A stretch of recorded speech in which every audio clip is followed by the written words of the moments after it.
welcome. Herzlich willkommen.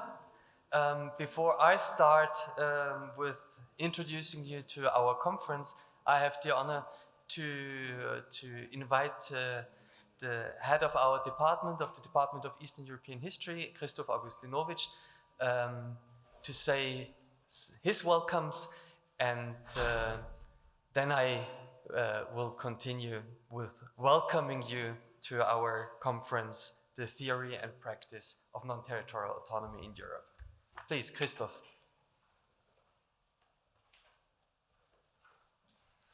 Thank you very much, Berries. A warm welcome to Vienna in my function as head of the Institute of Eastern European History, as already introduced. I have the honor to welcome you. It is 3 points, three short points I want to make. First of them being the fact that I want to stress that this conference is a kind of late spring finissage for the great project led by Bertis Kuzmani on non-territorial autonomy, which was an honor to be which we had the honor to host here in Vienna as the institute. It was an ERC grant. It is one of those very prestigious projects as financed by Brussels, by the European Union. I think the topic is very important. Recently, I will come back to that in a few minutes. The project gave a few young scholars from all over Europe the possibility to do their dissertations, to write their dissertations on topics on non-territorial autonomy in a broad range of comparative case studies, so to speak. Several of those colleagues will be staged during that conference, mainly as discutants. So read the program and be aware of those young talents. The second point is the point that I'm glad, more basically, that we can meet in physical presence, which is not a natural thing. After the last 2 or 3 years, I stopped counting. Excuse me. So let's go back to normality, at least in that respect. It is an international conference. That's not vast words. When you read the program, you succeeded in gathering colleagues from, let's say, several coasts of at least one large ocean of that planet, let's say it that delicate way.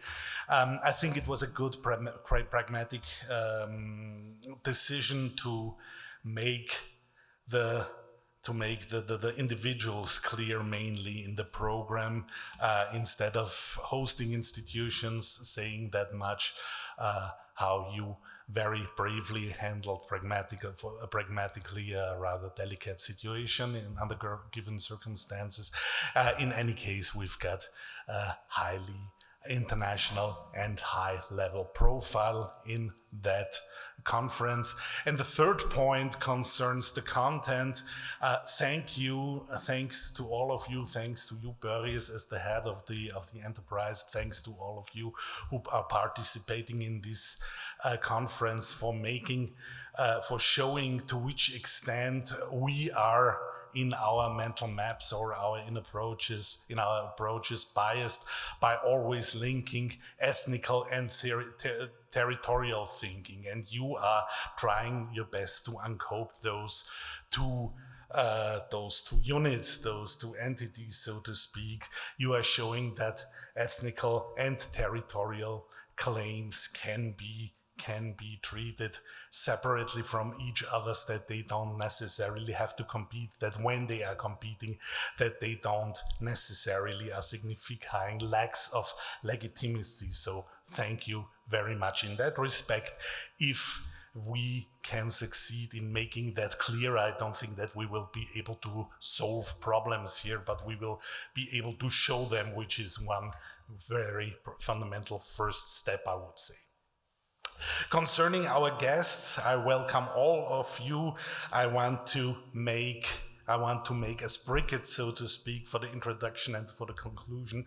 I want to make 3 names explicit. That's on one hand David J. Smith for the introduction, for the keynote this evening, and that's on the other hand Sabine Doulin from Paris, from the Sciences Po, and that's Peter Judson from the EUI in Florence on the other hand for doing concluding remarks. Thank you. Methodically, so to speak, thanks to you, as a thank you to all of you. I wish you fruitful discussions in a warm atmosphere, I don't have any doubts. I wish you interesting discussions, and in that respect, a successful conference. Thank you.